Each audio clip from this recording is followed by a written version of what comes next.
The village of Breclacan lay folded into the Highlands like a well-worn tartan, familiar in every thread and crease. December had come quietly that year, without drama or deep snow, settling instead into a long sequence of pale mornings and early dusks.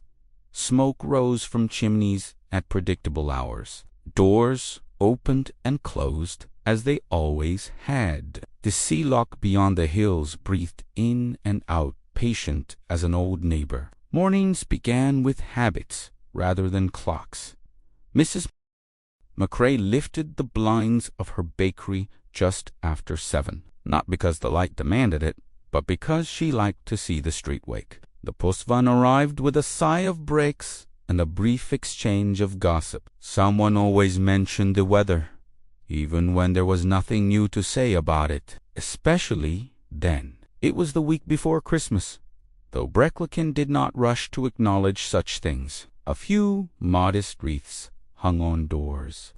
A string of lights blinked uncertainly above the grocer's window, as if unsure whether it was worth the effort. The village preferred its celebrations restrained, earned slowly, like trust. Hamish Macbeth walked down the main street with his hands in the pockets of his greatcoat, his pace unhurried, his eyes taking in more than they seemed to. He had lived long enough in places like Breclacan to know that what mattered most was rarely announced. It showed itself in small shifts. A pause in conversation, a look held too long, a greeting that arrived half a second late. He stopped briefly to greet Mrs. McCrae, accepted a mince pie he hadn't intended to eat, and listened while she told him again the flour delivery was late, and that such things never used to happen when people took pride in their work. Hamish Nadad murmured agreement and filed away the tone rather than the words. She sounded unsettled, not angry, not worried, simply off balance. Further along, the village green sat damp and quiet, the grass dark with cold. The old stone bench beneath the birch tree was empty, though it usually hosted someone at that hour. Mr. Calder, perhaps with his paper and his thermos. Hamish noted the absence without assigning it meaning. Absences were tricky things.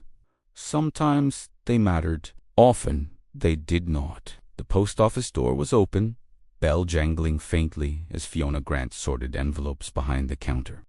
She smiled at Hamish, but her smile didn't quite reach the corners of her eyes. "Cold enough for you?" she asked. "Cold enough to remind you you're alive," Hamish replied. She laughed politely, then glanced toward the back room, as if checking something that wasn't there. When she handed him a small stack of uncollected mail, her fingers lingered just a moment too long. "Everything all right?" he asked gently. "Oh, yes, of course. Just busy." She hesitated. "This time of year brings things up, doesn't it?" "It does," Hamish said. "Usually things best left bedded." She gave him a look quick. Godedan turned back to her sorting. Outside again, Hamish paused, letting the chill air clear his head. The village sounded the same as ever. Distant gulls, the low murmur of voices, the creak of a sign in the wind. And yet there was a faint sense of anticipation, like a held breath. He couldn't have explained it if asked. He only knew that something had already shifted quietly, without ceremony. Later that afternoon, word began to spread, not with urgency, but with a sort of reluctant care. A door unanswered, a routine interrupted. Someone mentioned that Alastair Munro had not been seen since yesterday evening. Someone else added that his lights had been left on overnight, which was unlike him, very unlike him. No one used the word missing. Certainly no one said dead. Hamish heard it first from the publican, who mentioned it while wiping down the bar. His voice lowered as though the walls themselves might take offense. "Probably gone to visit his sister," the man said. though his eyes said otherwise. He talked about it, didn't he? Hamish didn't contradict him. He simply listened. Alastair Munro had been a quiet man, dependable to the point of invisibility. He kept to himself, paid his bills on time, and attended church when it suited him, which was often enough to be remarked upon. He had lived in Breclacan most of his life, and that alone made him known, if not necessarily understood. As the evening settled in, a thin rain began to fall, softening the edges of the village. Lights glowed warmer in windows. Curtains were drawn a little earlier than usual. Conversations took on a careful quality, circling the same subject without touching it. Hamish walked home slowly, past Munro's cottage. The lights were still on. No movement inside, just the quiet hum of electricity, wasted on empty rooms. He stopped at the gate, not opening it, not crossing the boundary. There would be time for that. For now, he simply stood, letting the feeling settle. A promise, he thought, was a strange thing. It could warm you like a fire remembered, or it could linger unkept until it grew heavy enough to bend the future around it. Inside the cottage, nothing stirred. Outside, the village carried on, unaware, pretending to beat that the shape of its days had already begun to change. By morning, Breclacan had done what it always did when faced with uncertainty. It wrapped it in routine and hoped it would soften with time. The rain had moved on during the night, leaving the air scrubbed clean and the ground slick with a dull shine. Frost clung to the edges of stone walls and gateposts, delicate as lace. Smoke rose again from chimneys, steady and reassuring, as if nothing had altered at all. But it had. Mrs. McCrae opened her bakery later than usual. She told anyone who asked that her oven had been temperamental, though the truth was that she had stood in her kitchen for a long while, hands resting on the counter, listening to the silence where a familiar rhythm should have been. Alastair Munro was always one of her first customers on a Tuesday morning. Always rye bread, always exact change. When the bell above the door failed to ring by 8:30, she felt the absence settle into her bones. At the post office, Fiona Grant reread the same letter 3 times without absorbing a word. She had slept poorly, waking from half-formed dreams in which doors would not open and voices called her name from just out of reach. When Mrs. Calder came in to collect her pension, Fiona startled so badly she dropped the stamps she was holding. "You look peaky," Mrs. Calder said, not unkindly. "Just this season," Fiona replied, forcing a smile. "It does that to people." The pub filled more slowly that afternoon. Conversation stayed low, clustered around safe topics: weather, roads, the council's ongoing failure to fix the bridge. Yet, again and again, someone's gaze drifted toward the window, toward the road that led past Munro's cottage and on into the hills. Hamish Macbeth spent the morning doing very little that looked like work. He stood at his window longer than necessary. He read the same paragraph of his book twice. To anyone watching, he would have seemed idle, perhaps even complacent. In truth, he was listening. Villagers spoke constantly, even when they claimed not to. The language was subtle tone, timing, what was said and what carefully wasn't. And this morning Breclacan's voice carried a note of restraint, like a tune played too softly.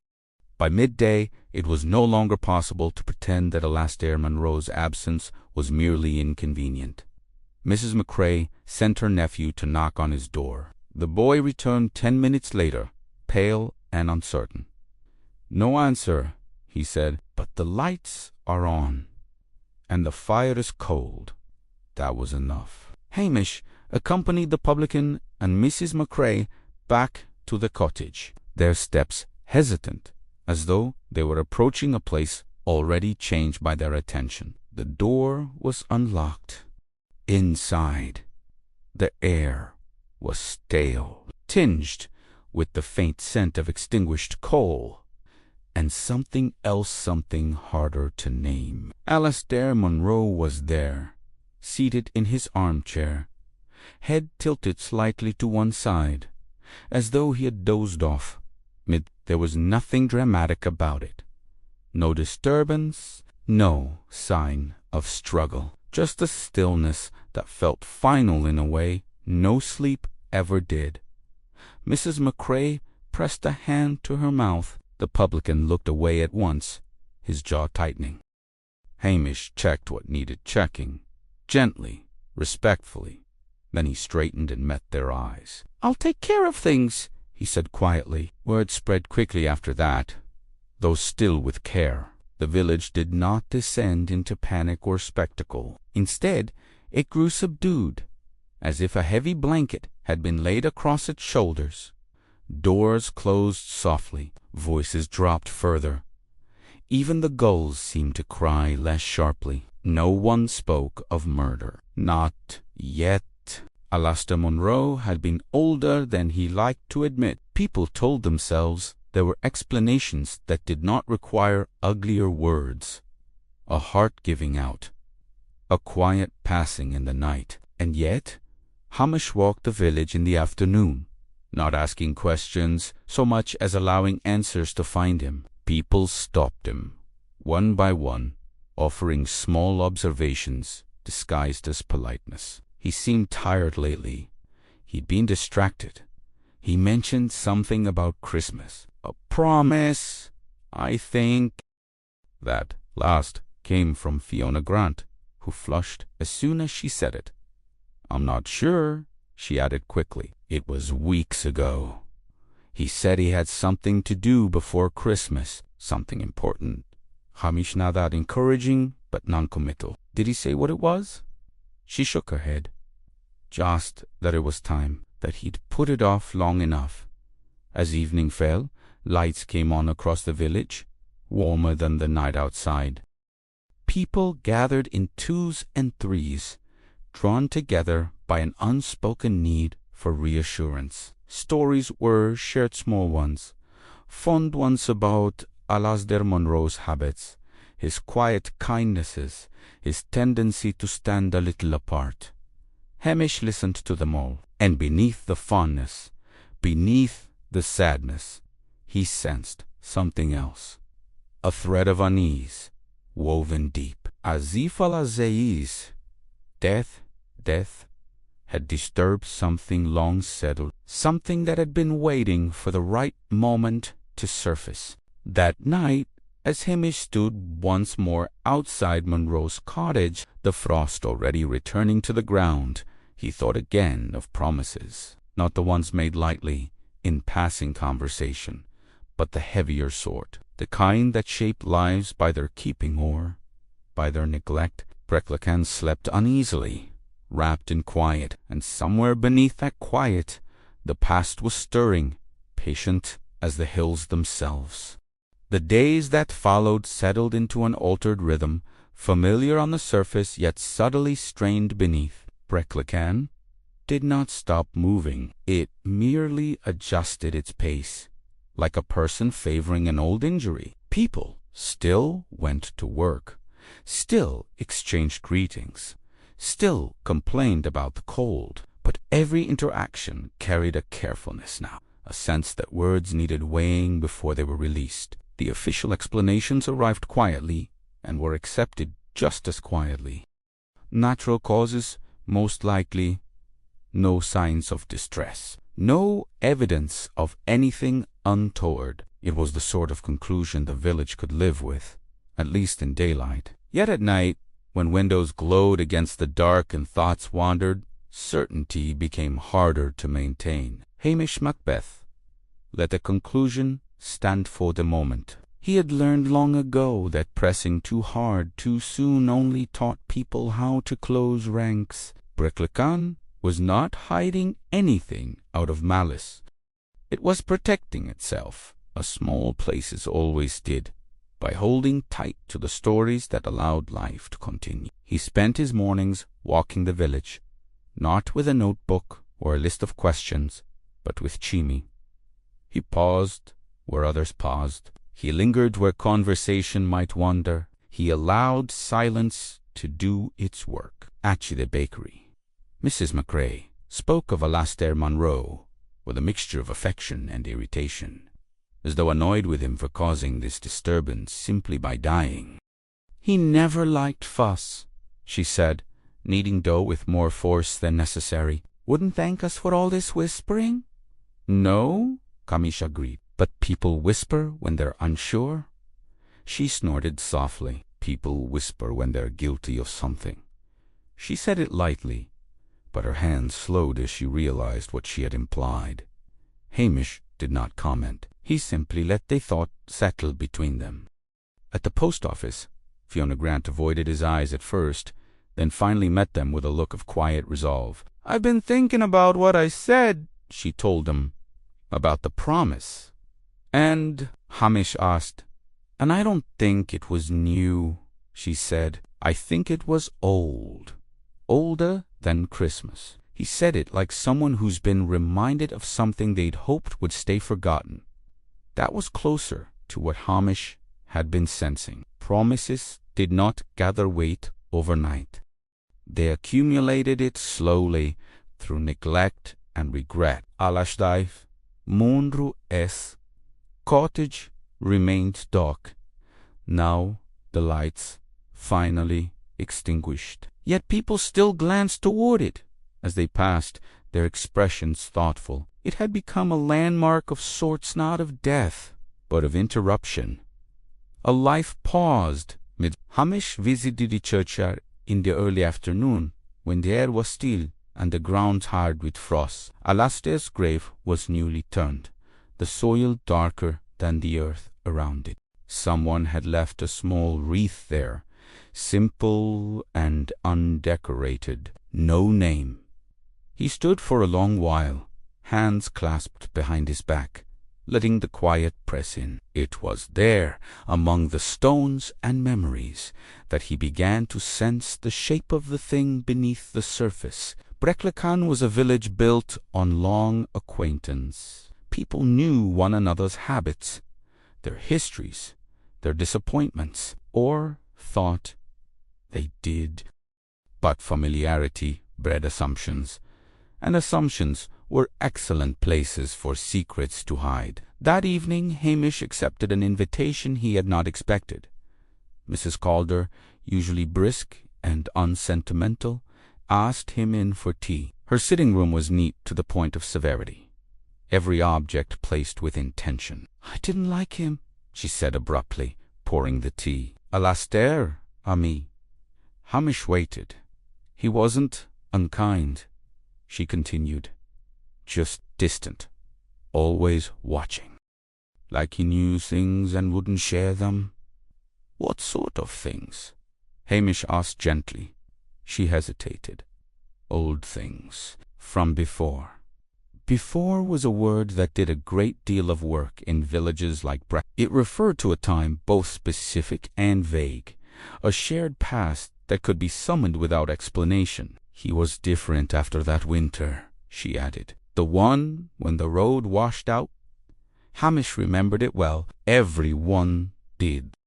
Storms, isolation, a sense that the world had narrowed dangerously. It had been a season of small kindnesses and quiet failures. "What happened then?" he asked. Mrs. Calder shook her head. "Nothing anyone talks about." "That's my point." Hamish left her house with more questions than answers, which was often a sign he was on the right track. As the week edged closer to Christmas, the village prepared out of habit rather than enthusiasm. Decorations appeared, gifts were bought, but beneath it all lay an undercurrent of unease, as though the season itself had arrived at an inopportune moment. Hamish felt it most keenly in the evenings, when people lingered longer than usual in public spaces, reluctant to retreat into solitude. Stories turned backward to earlier times, to shared memories that skirted certain years without touching them. He listened, and gradually a picture began to form, not of a crime, but of a fracture. A moment when something in Breclacan had been set aside rather than resolved. A promise made, perhaps, in the belief that it would never need to be kept. And now, with Alastair Munro gone, that belief had been quietly, irrevocably undone. Hamish stood at his window that night, watching the village lights flicker against the dark hills. He had no proof, no neat explanation, only a growing certainty that Alastair's death was less an ending than a reminder. Some things, he knew, could wait for years. Others chose their moment. The notion settled slowly, like mist drifting in from the loch. Whatever had happened to Alastair Munro had not begun with his death. It had begun earlier, much earlier, and the village itself had been present for it. Hamish Macbeth felt this, not as a sudden revelation, but as an easing into understanding, the way one came to recognize a familiar tune, played in a different key. He spent the next days revisiting ordinary places with new attention. The grocer's shop, the path by the burn, the stretch of road that curved past the old quarry before climbing into the hills. These were not scenes of drama. They were repositories of memory, and memory, Hamish knew, had a way of leaking out through the cracks. Archie, the groceress. He ran into Donald Fraser, who had lived in Breclacan long enough to measure time by winters rather than years. Donald was selecting apples with great care, as though each one required moral consideration. "Strange time for it," Donald said, without preamble. "For what?"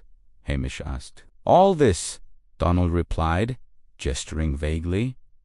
"Just before Christmas makes folk think." "About what?" Donald hesitated. "About what they owe." That, Hamish thought, was the word he'd been circling. "Oh, not guilt exactly. Something quieter, heavier." The quarry path was slick with frost, the stones treacherous underfoot. Hamish walked it slowly, remembering. It was there, years ago, that a group of villagers had gathered during that winter Mrs. Calder had mentioned, the winter the road washed out and supplies ran thin.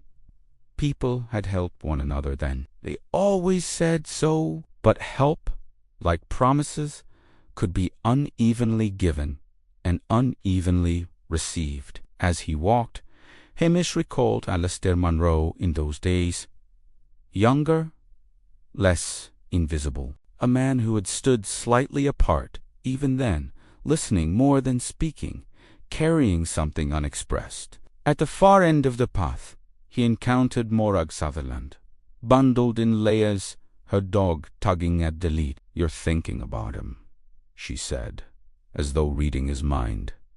"I am," Hamish admitted. She nodded. "So are a lot of us, even the ones pretending not to."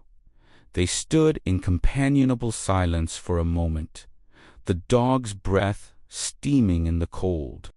"He changed after that winter," Morag said at last. "We all did, I suppose, but a lot. He carried it differently." "What did he carry?" Hamish asked. She shook her head. "That's just it. None of us ever asked." That evening, Hamish received a visit rather than seeking one. Fiona Grant stood at his door, cheeks flushed from the cold, eyes bright with a mixture of resolve and unease. "I remembered something," she said, once inside. "I don't know if it matters." "It usually does," Hamish said, pouring tea. "He came into the post office a few weeks before he died," she said. "Asked about forwarding letters. Not new ones. Old ones. Old from years ago. He wanted to know if it was possible for something to be delivered late. Very late." Hamish paused. "And I told him no. Letters either arrive or they don't. You can't send something back into the past. She gave a small, humorless smile. He didn't laugh. That sat with Hamish long after she'd gone. Words unsent, promises deferred, the past knocking, at last, on the present's door. The village meeting about the Christmas fair went ahead as planned, though attendance was thinner than usual. Plans were made, stalls assigned. Everything sounded normal, yet beneath the logistics, something else Humda shared awareness that celebration felt premature. As people drifted out, Hamish lingered. Conversations gathered around him, not intentionally, but because he was a steady presence, a place where uncertainty could briefly rest. He wasn't alone that winter, someone said quietly. No, another agreed. None of us were. Hamish caught fragments rather than full stories. A name half spoken, a look exchanged, enough to confirm what he already suspected. Whatever promise had been made, it had not been made by Alasdair alone. Late that night, Hamish walked once more past Munro's cottage. Snow had begun to fall, light and tentative. The house looked smaller now, emptied not just of life, but of purpose. He thought of the promise again, not as a single moment, but as an understanding formed under pressure, something agreed upon when options were few and fear was close. Perhaps it had been meant as kindness, perhaps as self-preservation. Those two motives often wore the same face. Hamish stood there until the cold crept in, then turned back toward the village lights. He did not yet know how Alasdair Munro had died, but he was increasingly certain why his death mattered. The village had carried a debt for years, unnoticed because no one had come to collect.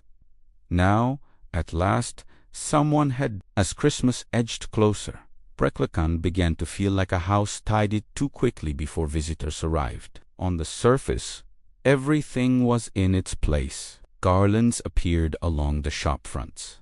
The uncertain string of lights above the grocer's window blinked more confidently now, as though encouraged by the collective effort. Yet beneath the polish lay corners no one wanted examined too closely. Hamish Macbeth felt the strain most clearly in the pauses, conversations that faltered just before they reached something of substance, smiles that arrived a fraction too late.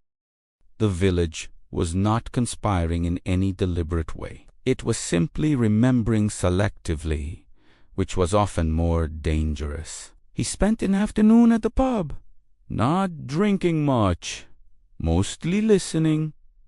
The fire crackled, glasses clinked. Someone laughed a little too loudly at a story that wasn't especially funny. Gradually, the talk drifted backward, as it so often did at that time of year.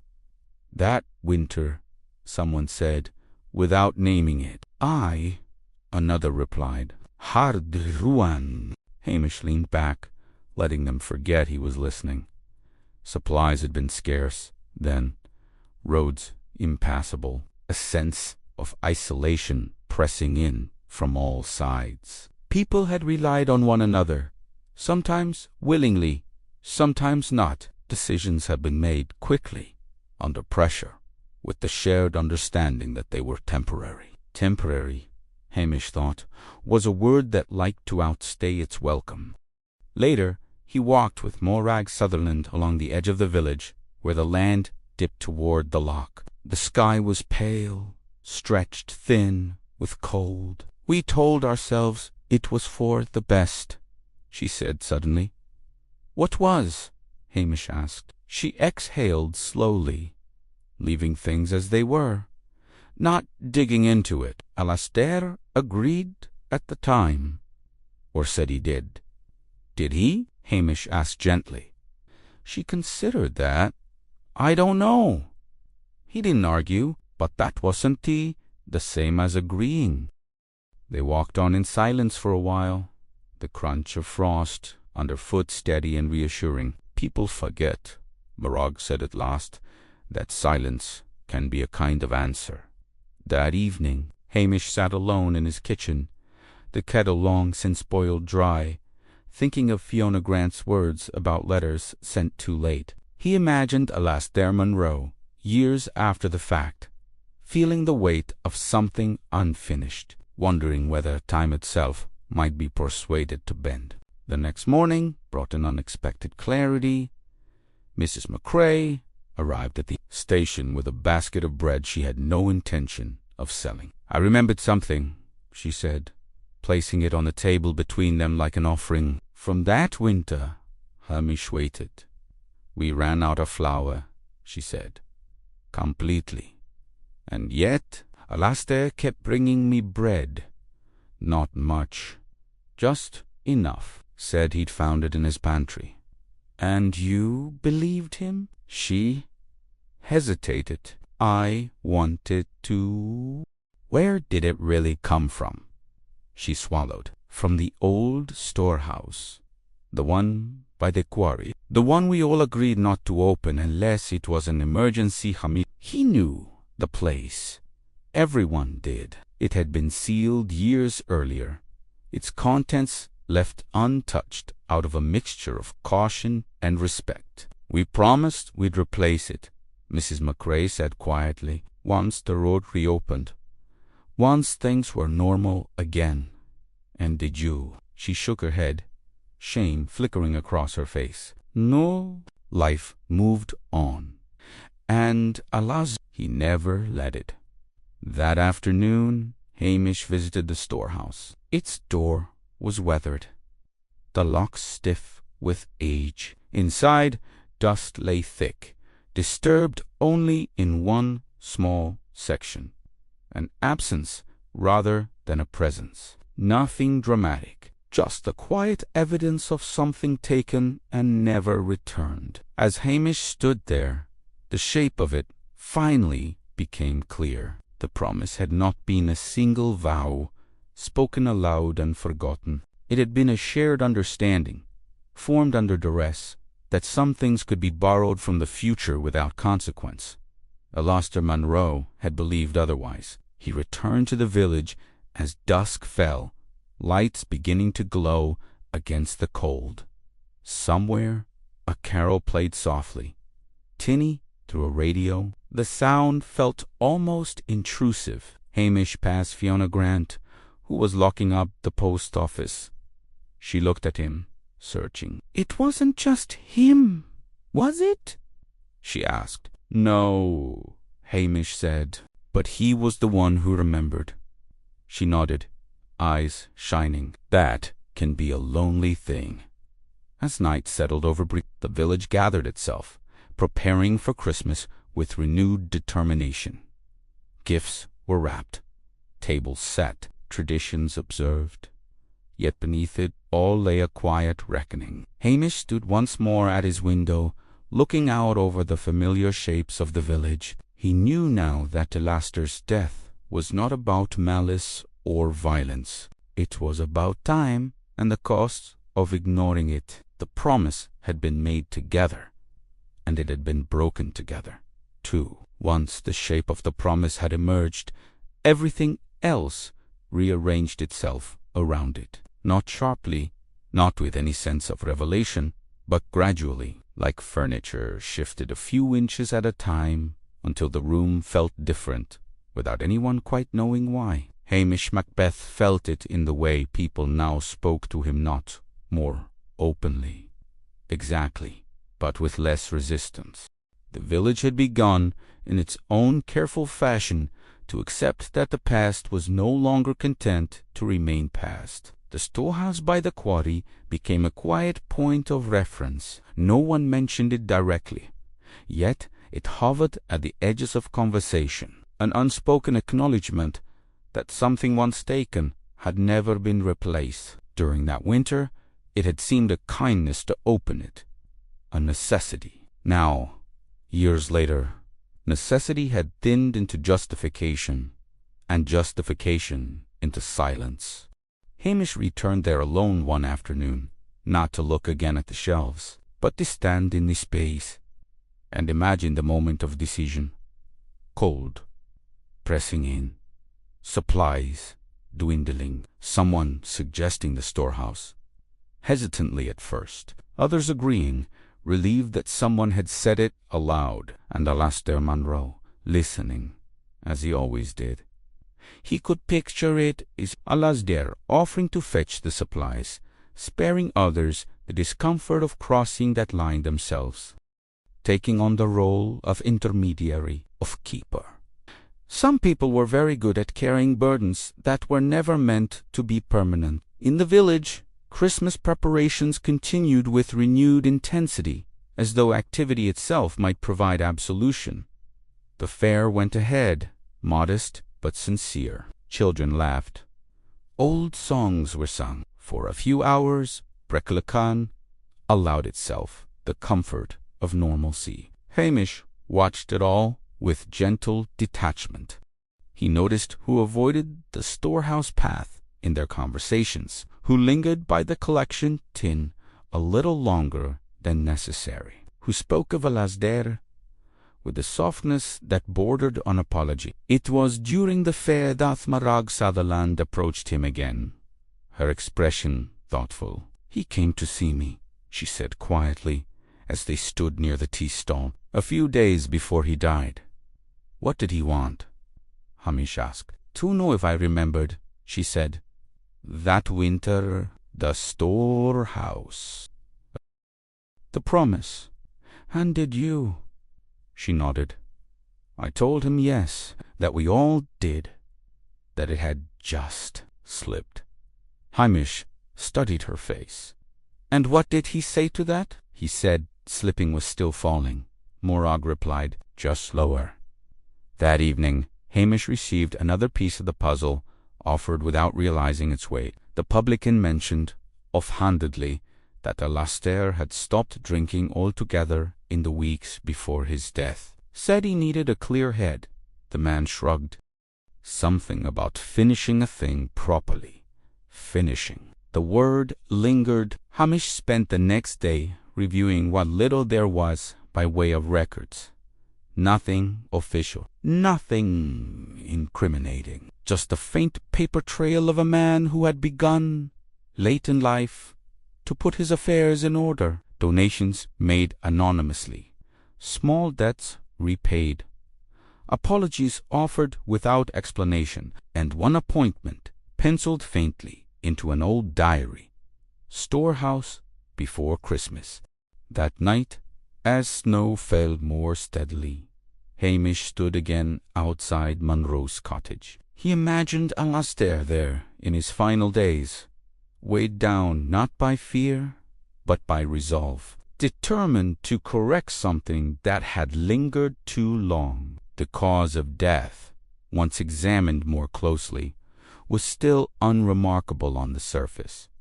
A failure of the heart, natural enough. Yet Hamish understood now that bodies often followed where minds had already gone. Stress did not need to shout to be lethal. Sometimes it whispered, day after day, until the body finally listened. Alasdair Munro had been carrying the village's unfinished business for years, and in the end it had been too much. The realization did not bring anger, only a deep, uncomfortable sadness. Hamish spoke to Mrs. McCrae again, gently, confirming what she already knew. She did not cry, she simply nodded, as though accepting a long overdue verdict. "We should have done something," she said. "Yes," Hamish replied, "but you still can." The idea spread quietly, like warmth, a collective effort to replenish the storehouse, to honor the promise, belatedly but sincerely. No announcement was made, no speeches planned. People simply began to act. Donations appeared. Supplies were delivered. Work was done without comment. On Christmas Eve, as the village gathered in the church, Hamish felt the atmosphere shift not to joy, exactly, but to relief. The weight had not vanished, but it had been shared at last. As the final hymn faded, Hamish thought of Alastair Munro not as a victim, but as a reminder of the cost of silence, of the quiet damage done by good intentions left unresolved. Outside, snow continued to fall, softening the village once more, and for the first time since Alastair's death, Bracklecan felt closer to itself again. Still, Hamish knew not every secret was so easily set down. Some stayed, settled deep, waiting for another season to surface. With the storehouse quietly replenished and Christmas passing in a hush of candlelight and familiar hymns, Bracklecan began to exhale. Not all at once, not completely, but enough that the village no longer felt as though it were holding something fragile between clenched teeth. Life resumed its outward patterns, even if the inward ones had shifted. Hamish Macbeth noticed the change in small ways. Laughter returned cautiously to the pub. The post office doors stayed open a little longer into the afternoon. Mrs. McCrae's bread tasted the same as ever, but she no longer watched the door with that faint look of expectation. And yet, resolution, Hamish knew, was not the same thing as truth. The promise had been honored at last, but honoring it had not explained everything. Alajdai Murues, dead still set at the center of the village like a stone dropped into water, its ripples quiet now, but undeniably present. What troubled Hamish most were the things people had said without realizing they were saying them. Phrases that slipped out and were quickly smoothed over. Assumptions repeated so often they had hardened into fact. He brought it on himself, in a way. He wouldn't let it go. Some people cling too tightly to the past. They were not cruel remarks, just convenient ones. Hamish walked the edge of the village again, following the familiar paths with a slightly altered eye. It struck him that the story Bracklecan was beginning to tell itself cast Alasdair as an Alira man too rigid, too earnest, too unwilling to move on. A necessary role, perhaps. Villages, like people, preferred their discomfort neatly contained. He stopped near the burn, where Fiona Grant stood watching the water slip over stones glazed with ice. "They're already revising him," she said, without looking up. "Yes," Hamish agreed. "It makes things easier." For whom? For everyone who doesn't want to ask themselves harder questions. She was quiet for a moment. "He wasn't like that," she said finally. "Not really." "No," Hamish said. "He was patient. And patience," he reflected, was often mistaken for stubbornness when it outlasted everyone else's willingness to wait. That afternoon, Hamish received an unexpected visit from Donald Fraser. The older man stood awkwardly in the doorway, hat in hand, as though unsure whether he belonged there. "I've been thinking," Donald said, "about that winter." "So have I," Hamish replied. Donald nodded. "We say now that Alastair volunteered, that he chose to carry it." "And did he?" Hamish asked. Donald's mouth tightened. "We didn't give him much choice." The admission landed softly, but with weight. "He was the one without family," Donald continued. "The one who wouldn't make Yafas." It seemed sensible. Sensible. "Another useful word." Hamish thanked him, and Donna left looking lighter for having spoken, though not relieved. Some truths did not offer that luxury. As the days slipped toward the new year, Hamish revisited the practical details with renewed focus, not looking for a culprit in the traditional sense. There was none but for clarity, stress, isolation, slow accumulation of responsibility without release. The signs were all there, scattered through conversations, habits, changes in routine. Alastair Munro had not been driven by obsession or guilt, as some were now suggesting. He had been driven by loyalty to a promise made under pressure. Yes, but also to a community that had quietly allowed him to shoulder what belonged to all of them. Hamish found himself increasingly aware of how easily good intentions could become quiet cruelty when left unexamined. On New Year's Eve, the village gathered again, smaller this time, more subdued. There were toasts, wishes exchanged, the ritual comfort of continuity. Hamish stood slightly apart, watching faces, listening to the rhythm of voices. He saw relief, yes, but also something like unease, lurking just beneath the surface, as if the village understood, on some level, that it had corrected the past just enough to live with itself, but not enough to truly change. Mrs. McCrae caught his eye and offered a tentative smile. "We did right, didn't we?" she asked later, when the room had thinned. "You did what you could," Hamish replied. She frowned slightly, as though sensing the distinction. Outside, the air was sharp and clear. Fireworks from a distant town flashed briefly against the hills, their sound arriving muted and delayed. Hamish stood there, hands in his pockets, thinking of a Alastair Munro note, as a man who could not let go, but as one who had waited too long for others to take their share. The village would remember him kindly, he knew, in stories streamed of their sharper edges, in anecdotes that reassured rather than unsettled. That was how communities preserved themselves, yet somewhere beneath the comfort, the truth would linger. Hamish turned back toward the lights of Breclacane, feeling both affection and weariness in equal measure. The case, such as it was, had no villain to point to, no arrest to make, only a lesson quietly learned on, just as quietly at risk of being forgotten. The village had survived its reckoning.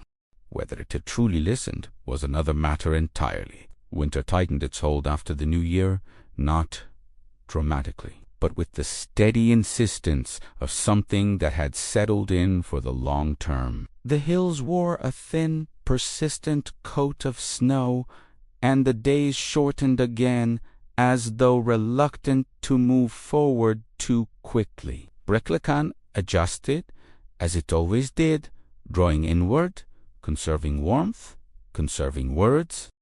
Hamish Macbeth found that this was often the point at which the truth emerged, not at the height of events, but afterward, when people grew tired of holding their thoughts in place, when the urgency faded and what remained was reflection. He walked the village each morning, boots crunching softly on frost-hardened ground. People greeted him with familiar warmth, but there was a new quality to it now. Less defensiveness, more candor, as though Alastair Munro's absence had made room for other things to be said. At the post office, Fiona Grant spoke more freely than she had in weeks. She mentioned Alastair in passing, without lowering her voice, without glancing around as though checking who might hear. "He used to come in, to stand there," she said, "sorting parcels. Did you know that? Wouldn't always post anything. Just stand, as if he needed to be among people, but not part of them. Umishnad. Some folk find comfort in the edges." She smiled faintly. I think he was waiting for someone to notice. The words stayed with Hamish long after he left. Later that day, he visited Mrs. Calder again, this time at her invitation. She had baked scones on, unusual concession to hospitalitan, set them out with deliberate care. "I've been thinking about what you said," she told him, "about sharing the burden, and," Hamish asked, "and I think we did the opposite," she said. "We let one man carry it so the rest of us wouldn't have to feel it." She paused, eyes fixed on the table. "We told ourselves he was strong, that he didn't mind."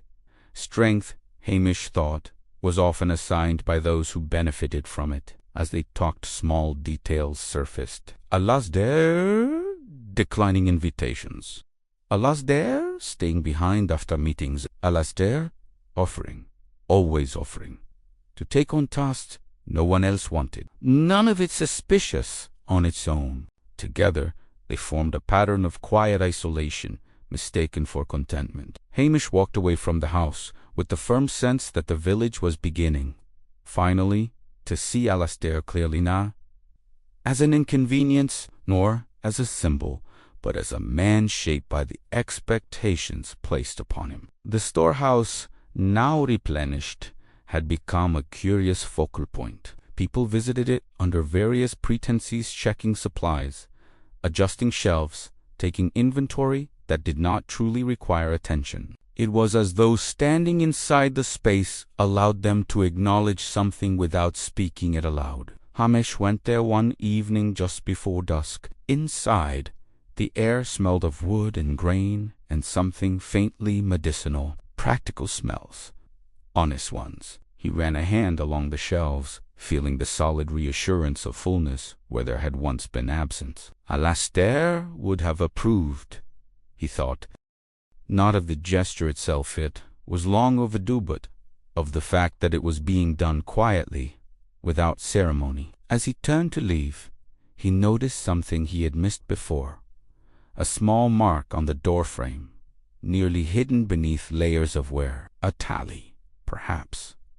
Not just cut carefully, deliberately. He counted them, one for each winter since the road had washed out. It was a small thing, almost nothing, but it told a story more eloquently than any confession could have.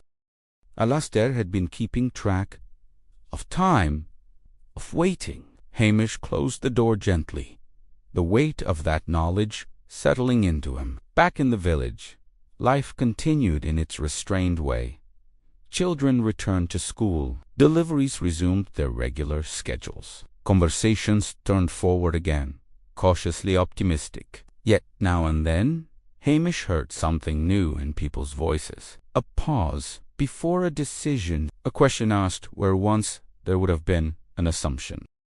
It was subtle, but it was there. One evening, as he passed the pub, the publican called out to him. "Pint?" he offered. Hamish shook his head. "Not tonight." The man hesitated. You think we'll remember?" Hamish considered that. "You'll remember as long as it's inconvenient," he said. "After that, it takes effort." The publican nodded slowly, as though accepting a challenge. That night, Hamish sat by his window, watching the snow deepen, softening the outlines of the village once more. He thought of Alasdair Munro's quiet patience, of the notches in the doorframe, of a man who had waited 4 years for something he could have demanded. The truth, Hamish realized, was not dramatic. There had been no argument, no confrontation, no final, decisive moment, just a slow wearing down, like water on stone.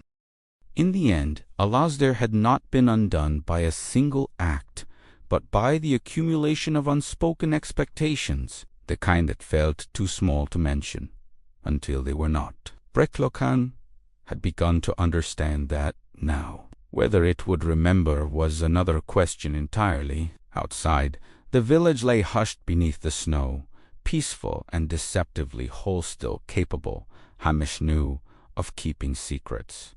By the time the light began to change again by minutes, rather than moments, Breclocan had settled into a new version of itself, not transformed, not redeemed, but subtly recalibrated, the kind of change that only revealed itself in hindsight, when old habits no longer fit quite as comfortably as they once had. Hamish Macbeth felt his role drawing gently toward its end. There were no reports to file, no charges to bring. The truth, such as it was, had already dispersed into the village, absorbed in fragments and impressions rather than statements. That was often how these things resolved themselves in places like Breclocan, through a slow, collective understanding rather than a single decisive act. He spent his days tying up what threads there were. Speaking again to those who had been closest to Alastair Munro, not to extract more information, but to listen as they spoke now, with the benefit of perspective. Fiona Grant had begun leaving the post office early on Thursdays, something she admitted without embarrassment. "I used to stay late just because he did," she said. "Did you know that?" He'd come in just before closing, and I didn't like the thought of him walking home alone in the dark. She smiled a little sadly. "Now I realize I was keeping myself company as much as him." Mrs. Macbeth, too, seemed lighter, though the change was understated. She no longer spoke of Alastair in the present tense, but she did not avoid his name either. "I've stopped saving things for later," she told Hamish, passing him a loaf still warm from the oven. "Later has a way of disappearing." Hamish accepted the bread with quiet approval. Small decisions, he thought, were often the truest measure of change. He returned once more to the quarry path, walking it with the same care as before.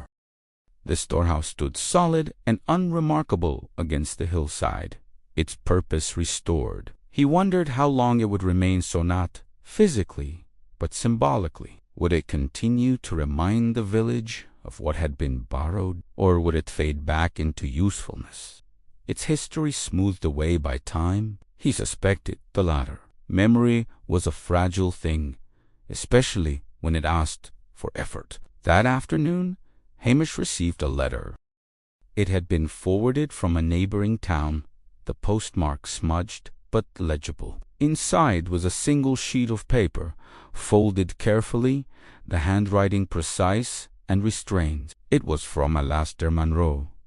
Hamish read it slowly, once, then again. There was no accusation in the letter, no bitterness. Just a quiet accounting. Alastair wrote of the winter, of the decision made, of the promise that followed. He wrote of waiting, of watching the years pass, of telling himself that the right moment would come. "I thought if I held on long enough," the letter said, "someone else might remember." The letter ended without a request, no instructions, no demands, only a simple acknowledgment. "I have done my part." Hamish folded the paper and sat for a long while, letting the words settle. The letter had not been a confession or a warning. It had been closure delayed, perhaps, but sincere. He shared the letter with no one, not out of secrecy, but out of respect. Its purpose had already been fulfilled. In the days that followed, Hamish noticed a curious shift. People began quietly to check in on one another. Invitations were extended and accepted. Tasks were shared rather than delegated. None of it dramatic, just a subtle rebalancing. The village did not speak of Alastair Munro as a lesson.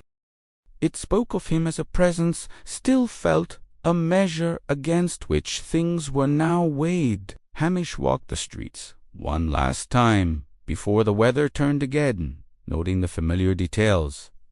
The grocer's lights, steady now. The bakery window, fogged with warmth. The post office door, bell ringing clearly in the cold air. He paused at Munro's cottage, still empty, still quiet.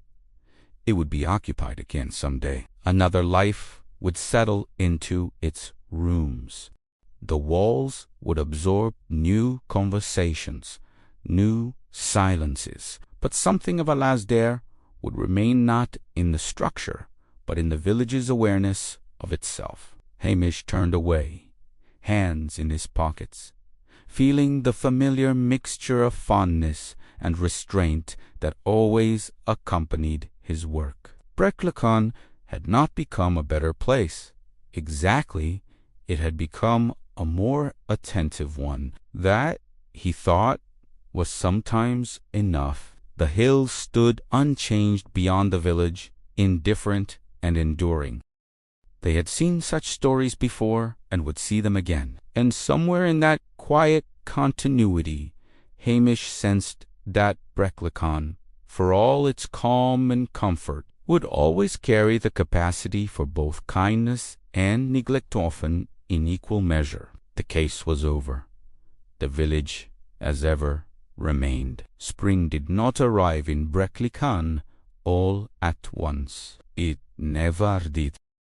Instead, it made tentative appearances in afternoon of softer light, a patch of ground where the frost loosened its grip, the sound of water moving more freely in the burn. Winter lingered in the shadows, reluctant to give way entirely, and the village accepted this without complaint. Some things they understood now could not be hurried. Hamish Macbeth noticed the change in himself as much as in the place.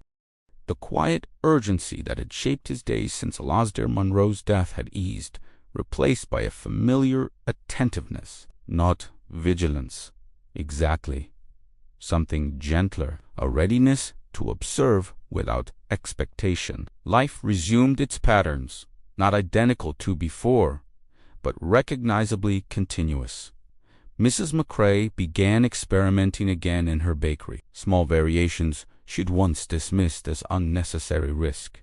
Fiona Grant reorganized the post office shelves, a task she admitted she'd put off for years because it worked well enough.